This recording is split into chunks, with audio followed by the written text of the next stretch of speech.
আসসালামু আলাইকুম ওয়া রাহমাতুল্লাহি ওয়া বারাকাতুহু। শিক্ষার্থী বন্ধুরা, আশা করছি আল্লাহ তাআলা তোমাদের ভালো রেখেছে। আমরা ক্লাস করতেছিলাম পরিবেশ রসায়ন অধ্যায়ে। বিগত আমরা 4টি ক্লাস করেছি। প্রথমে পড়েছিলাম বায়ুমণ্ডল সংক্রান্ত বয়েল, চার্লস এবং কুড্রো ইত্যাদি সম্পর্কিত আলোচনা হয়েছে। আজকে আমাদের নতুন পাঠে তোমাদের সবাইকে স্বাগত জানাচ্ছি। চলো জেনে নিই আমাদের পাঠ পরিকল্পনায় আছে কি রয়েছে। পাঠ পরিকল্পনায় আছে আংশিক চাপ কি, এই সম্পর্কে আমরা ধারণা নিব। মোল ভগ্নাংশ, ডাল্টনের আংশিক চাপ সূত্র, এগুলো হচ্ছে আমাদের আজকে পাঠ। তো আমরা জেনে নিব আংশিক চাপ কাকে বলা হয়। আমরা কিন্তু জেনেছিলাম শিক্ষার্থীরা যে গ্যাসের একটা নির্দিষ্ট ধর্ম আছে, গ্যাস গোলাকার এবং এটি সমবর্ষ সব দিকে ছোটাছুটি করে। এই ছোটাছুটি করতে গিয়ে কিন্তু সে পাত্রের দেয়ালে গিয়ে ধাক্কা দেয়, যে ধাক্কাটাকে আমরা বলছিলাম চাপ। এখন যদি একটা পাত্রের মধ্যে বিভিন্ন প্রকার গ্যাস রাখা হয়ে থাকে, লক্ষ্য করে এখানে 3টি গ্যাস রাখা আছে, এ বি সি গ্যাস, বিভিন্ন কালারের 3টি গ্যাস রয়েছে। এই গ্যাসগুলো কিন্তু বসে থাকবে না, তারাও কিন্তু কি মুভমেন্ট করতে থাকবে এবং মুভমেন্ট করতে গিয়ে ওয়ালের গায়ে ধাক্কা দিবে, অর্থাৎ গ্যাস পাত্রের গায়ে ধাক্কা দিবে, যেটাকে আমরা বলছি গ্যাসের চাপ। তাহলে শিক্ষার্থী বন্ধুরা এখানে কয়টা গ্যাস নিয়েছে? 3টা গ্যাস। তাহলে প্রত্যেককে কি করবে? ওয়ালের গায়ে ধাক্কা দিবে। ধাক্কা দিলে যে চাপটুকু হবে, এ গ্যাসের চাপ, বি গ্যাসের চাপ, সি গ্যাসের চাপ, এই চাপটুকু যদি যোগ করি তাহলে মোট চাপ।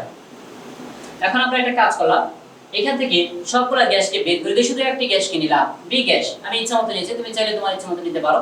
তাহলে এই বি গ্যাস এই পাত্রের আয়তন সবটুকু এককভাবে দখল করবে। দেখো এখানে কিন্তু বিভিন্ন কালার ছিল, এখানে কিন্তু নাই, অর্থাৎ একটি গ্যাস, অর্থাৎ এই একক গ্যাস পাত্রের সমস্ত আয়তন দখল করবে। এটাও কিন্তু আগে বলেছিলাম, গ্যাস অল্প হোক বেশি হোক সে সমস্ত আয়তন দখল করে নেয়।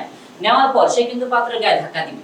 ধাক্কা দিলে এই যে চাপটা হবে, এটা হবে আংশিক চাপ। অর্থাৎ যে একের অধিক গ্যাসের মিশ্রণ থেকে কোনো একটা গ্যাস এককভাবে ওই পাত্রটি দখল করার পর ওয়ালের গায়ে যে চাপটি দিবে, সেটিকে কিন্তু বলা হবে আংশিক চাপ। সংজ্ঞাটা আমরা দেখে নিচ্ছি যে দুই বা তার বেশি গ্যাস মিশ্রণের কোনো একটি উপাদান ওই পাত্রের সমস্ত আয়তন ইন্ডিভিজুয়ালি দখল করার পর যে চাপটা দিবে, সেটিকে বলা হচ্ছে কি আংশিক চাপ। কি দিয়ে প্রকাশ করতে পারি? যদি এ গ্যাস হয়, এ গ্যাসের বেলায় আমরা বলতে পারবো পিএ, এখানে বি গ্যাস রাখা আছে তাহলে বলবো পিবি, যদি সি গ্যাস রাখতে তাহলে তুমি বলতে পিসি। এইভাবে প্রকাশ করব।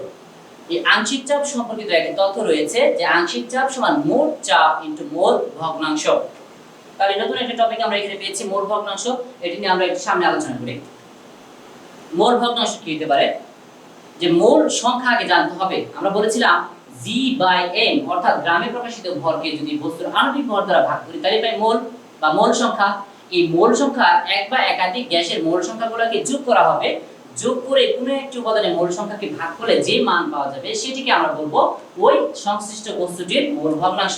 অর্থাৎ মিশ্রণের সমস্ত উপাদানের মোল সংখ্যার সমষ্টি, অর্থাৎ একটু আগে আমরা যেখানে ABC 3টি গ্যাস নিয়েছিলাম, 3টি গ্যাসের মোল সংখ্যার যোগফল দিয়ে কোনো একটি উপাদানের মোল সংখ্যাকে ভাগ করলে যে মানটা পাবো সেটি কিন্তু আসলে মোল ভগ্নাংশ। অর্থাৎ একটি উপাদানের মোল সংখ্যা বাই হচ্ছে মিশ্রণের সমস্ত উপাদানের মোল সংখ্যার যোগফল। আমরা মোল ভগ্নাংশ নির্ণয় করি, মনে করি A ও B এর মোল সংখ্যা যথাক্রমে Na আর Nb। তাহলে মোট কত দাঁড়াবে? Na plus Nb। তাহলে A এর মোল ভগ্নাংশ কি হবে? মোল ভগ্নাংশকে Xe দ্বারা প্রকাশ করা হয়, Na by Na plus Nb। আমরা কিন্তু বলেছিলাম কোনো একটি উপাদানের মোল সংখ্যাকে সকলগুলোর মোল সংখ্যা দিয়ে ভাগ করতে হবে। একইভাবে B এর মোল ভগ্নাংশ হবে Xb Nb by Na plus Nb। এবার মোল ভগ্নাংশ সংক্রান্ত অঙ্ক যেগুলো পরীক্ষা আসে, সমমোল দুটি বস্তুর মোল ভগ্নাংশ কত হবে এটি বোর্ডের প্রশ্ন ছিল। আমরা ধরে নিলাম A আর B দুইটা বস্তু যাদের মোল সংখ্যা সমান 2 এবং 2। তুমি চাইলে একটা ধরতে পারো। তাহলে মোট কত দাঁড়াবে? 2 + 2। তাহলে A এর মোল ভগ্নাংশ কত দাঁড়াবে? হাফ। B এর মোল ভগ্নাংশ কত হবে? এটিও কিন্তু হাফ হবে। অর্থাৎ সমমোল দুটি বস্তুর মোল ভগ্নাংশ কত করে? হাফ হাফ করে। এটি সহজ সিস্টেম রয়েছে। যদি দুটি বস্তু হয় তাহলে উত্তর হবে হাফ, যদি তিনটি বস্তু হয় তাহলে উত্তর হবে 1/3, যদি চারটি বস্তু হয় 1/4 এবং যদি পাঁচটি বলা হয় থাকে প্রশ্নে তাহলে দিবে 1/5। এবার আংশিক চাপ নির্ধারণ করব। আমরা বলেছিলাম যে আংশিক চাপ সমান মোট চাপ ইনটু মোল ভগ্নাংশ। তাহলে আমরা কিন্তু তোমাদের ধারণা দিয়েছি মোল ভগ্নাংশ সংক্রান্ত। এবার আমরা আংশিক চাপ বের করতে চাই। এখানে যে গ্যাসীয় পদার্থ রয়েছে দেখো, মোট চাপ আছে 3, আর এখানে নাইট্রোজেন, অক্সিজেন এবং কার্বন ডাই অক্সাইড 3টি গ্যাস আছে। নাইট্রোজেনের ভর হচ্ছে 2 গ্রাম, 3 গ্রাম নিয়েছে অক্সিজেন এবং 4 গ্রাম নিলাম কার্বন ডাই অক্সাইড গ্যাস। এখন প্রশ্ন হচ্ছে নাইট্রোজেনের আংশিক চাপ কি দাঁড়াবে? তো শিক্ষার্থীরা লক্ষ্য করো, আংশিক চাপ সমান মোট চাপ ইনটু মোল ভগ্নাংশ। মোল ভগ্নাংশ মানে কি? একটি উপাদানের মোল সংখ্যাকে সমস্ত উপাদানের মোল সংখ্যাকে দিয়ে ভাগ করতে হবে। সেটাই কিন্তু আমরা এখানে করেছি। যেখানে নাইট্রোজেনের ভর 28, গ্রামে প্রকাশিত ভর বা আণবিক ভর, অক্সিজেনের গ্রামে প্রকাশিত ভর নিচে হচ্ছে আণবিক ভর, কার্বন ডাই অক্সাইডের গ্রামে প্রকাশিত ভর এখানে 4 গ্রাম আর আণবিক ভর হচ্ছে 44। তাহলে উত্তর দাঁড়াচ্ছে কত 0.836। একই ভাবে তুমি বের করতে পারবে অক্সিজেন এবং হচ্ছে কার্বন ডাই অক্সাইডের ক্ষেত্রে। শিক্ষার্থী বন্ধুরা এটি কার্বন ডাই অক্সাইড হবে, এখানে অক্সিজেন শো আছে। এবার ডাল্টনের আংশিক চাপ সূত্র খুব ইম্পর্টেন্ট। পরস্পর বিক্রিয়া করবে না, একটি গ্যাস আরেকটা গ্যাসের সাথে বিক্রিয়া করবে না, এরকম একাধিক গ্যাস মিশ্রণের মোট চাপ তাদের আংশিক চাপের যোগফলের সমান। অর্থাৎ আমি মনে করে নিলাম একটা পাত্রে দুটি গ্যাস রয়েছে A আর B, তাহলে যদি A এর আংশিক চাপ PA এবং B এর আংশিক চাপ যদি PP হয় তাহলে মোট চাপ হবে P সমান PA প্লাস PB। অর্থাৎ একের অধিক গ্যাস মিশ্রণের মোট চাপ তাদের আংশিক চাপের যোগফলের সমান।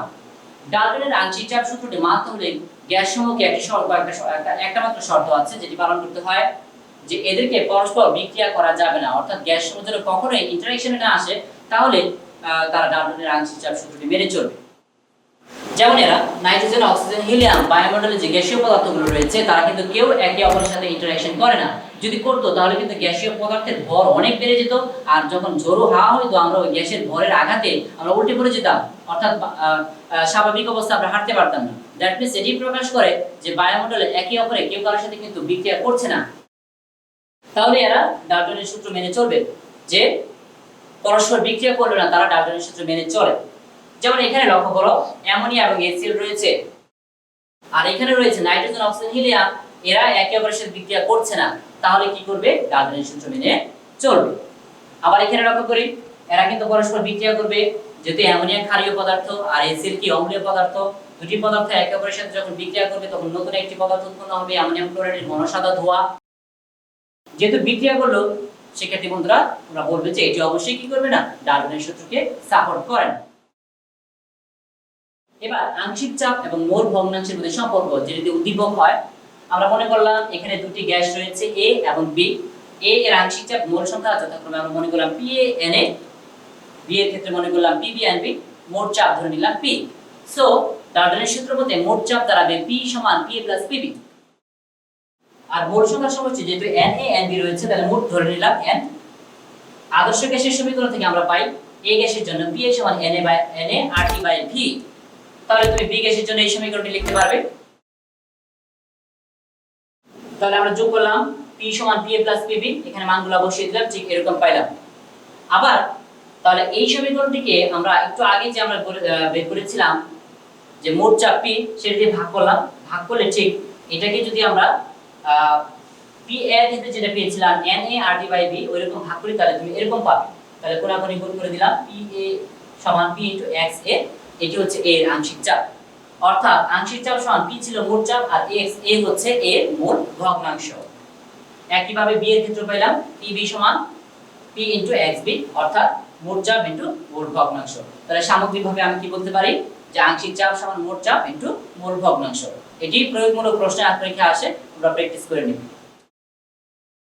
এবার আংশিক চাপ দ্বারা গ্যাসের মোট চাপ নির্ধারণ, এটি কিন্তু উদ্দীপক থেকে অঙ্ক করার জন্য বলা হয়। প্রয়োজনীয় সূত্রটা আমরা জেনে নেই। ডাল্টনের আংশিক চাপ সূত্র থেকে P1 * V1 + P * V2 by হচ্ছে V।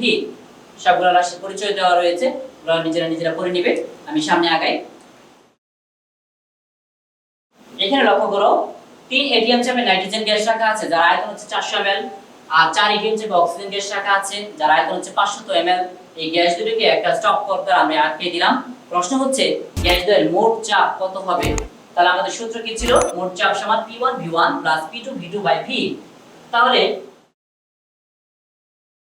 P1 কত, এই যে 3 এটিএম, V1 কত 400, P2 হচ্ছে 4 আর এই হচ্ছে মান বসিয়ে দিলাম। যেহেতু এখানে এক্সট্রা কোনো আয়তনের কথা বলা ছিল না তাহলে তুমি কি করবে, এটা আর এটা হবে মোট আয়তন। তাহলে উত্তর পেয়ে গেলাম 3.55 এটিএম। এবার একই তাপমাত্রায় আয়তন গ্যাসের মোট চাপ নির্ধারণ করতে হবে। শিক্ষার্থীরা লক্ষ্য করো 25 ডিগ্রি সেলসিয়াস, এখানেও 25 ডিগ্রি সেলসিয়াস, এখানেও কিন্তু 25 ডিগ্রি সেলসিয়াস। এবার বলা হচ্ছে এটাকে এবং এইটাকে এখানে নতুন একটি ভিন্ন আয়তন বিশিষ্ট পাত্রে যোগ দেওয়া হচ্ছে, তাহলে মোট চাপ কত দাঁড়াবে। সূত্র কিন্তু সেই একটি, P সমান P1 V1 + P2 V2 by V। তাহলে P1 এর মান বসিয়ে দাও, V1 এভাবে সবগুলো বসিয়ে দাও। আর এখানে কিন্তু একটা এক্সট্রা আয়তন রয়েছে V, সেটা আমি বসিয়ে দিলাম। আগের অঙ্কটিতে কিন্তু এরকম ছিল না বিধায় আমরা দুই আয়তনকে যোগ করেছিলাম। তাহলে এটি একটি সিম্পল অঙ্ক, আশা করি পরীক্ষা আসলে তোমরা আনসার করতে পারবে। এবার তাপমাত্রা এক থাকলো না, ভিন্ন। লক্ষ্য করে এখানে 25, এখানে 25, বাট এখানে 35, অর্থাৎ ভিন্ন তাপমাত্রায় গ্যাসের মোট চাপ কত দাঁড়াবে? এই ধরনের অঙ্ক পরীক্ষা আসলে তোমাকে যে কাজটি করতে হবে, প্রথমত আগের মতো করে অঙ্ক করে নেবে, মোট চাপ বের করে নেবে, তারপর একটা নতুন সূত্র কাজ করবে। এটি গেরোসেকের সূত্র, P1/T1 P2/T2। তুমি যে আগের নিয়মে অঙ্ক করেছিল সেখানে যে চাপটা পেয়েছো, ওই চাপটা হচ্ছে P1 হবে। আর ওই ধরনের চাপের জন্য তুমি যে তাপমাত্রাগুলো লক্ষ্য করেছিলে সেটি হবে T1। আর বর্তমানে দেখবা T2 কত সেটা বসিয়ে দেবা, তাহলে সহজে কি করতে পারবে? T2 বের করতে পারবে। 2019 সালে এই টাইপের প্রশ্ন পরীক্ষায় এসেছিল। এবার বাড়ির কাজ। আমরা এখানে বাড়ির কাজের মধ্যে পাবো যে জ্ঞানমূলক প্রশ্নগুলোর মধ্যে কি পেতে পারি? বোলসম্যান ধ্রুবক কি, আদর্শ গ্যাস। আমরা টপিকগুলোর দিকে আবার তাকাই। ডাল্টনের আংশিক চাপ সূত্র কি, এটি একটি প্রশ্ন। যে অ্যামোনিয়া এবং এসিআর ডাল্টনের আংশিক চাপ সূত্রটি মেনে চলে না কেন? একাধিক উপাদানের মোট ভগ্নাংশের সমষ্টি এক, এটি ব্যাখ্যা করো। বাস্তব গ্যাসরা ডাল্টনের আংশিক চাপ সূত্রটি মান্য করে না কেন? কারণ তাদের মধ্যে একটা আকর্ষণ থাকে। চিন্তন দক্ষতার প্রশ্ন। এখানে দুটো সমীকরণ দেওয়া আছে, P = nRT, আর হচ্ছে এই সমীকরণটি দেওয়া রয়েছে। আমাদের প্রশ্ন হলো উপরে কোন সমীকরণটি দ্বারা তুমি মোট ভগ্নাংশ এবং আংশিক চাপের মধ্যে সম্পর্ক প্রকাশ করতে পারবে? যদি পিছনে লেকচারটি ভালো করে শুনে থাকো তাহলে নিশ্চয়ই বলতে পারবে যে এটি দ্বারা আমি আংশিক চাপ এবং মোট ভগ্নাংশের মধ্যে একটি সম্পর্ক প্রতিপাদন করতে পারি। আরেকটি প্রশ্ন এখানে লক্ষ্য করো। এই যে এখানে ডাটাগুলো দেওয়া রয়েছে, বিভিন্ন গ্যাসের পরিমাণ দেওয়া রয়েছে। এই উপরের উপাত্ত ব্যবহার করে ডাল্টনের আংশিক চাপ সূত্র প্রমাণ করা যাবে কি? আশা করি যাবে। তো আজকে এই পর্যন্তই। এই পাঠে তোমাদেরকে বিদায় জানাচ্ছি। পরবর্তী পাঠে অংশগ্রহণ করার জন্য সবাইকে আমন্ত্রণ জানাচ্ছি। আজকে এই পর্যন্তই। আসসালামু আলাইকুম ওয়া রাহমাতুল্লাহ।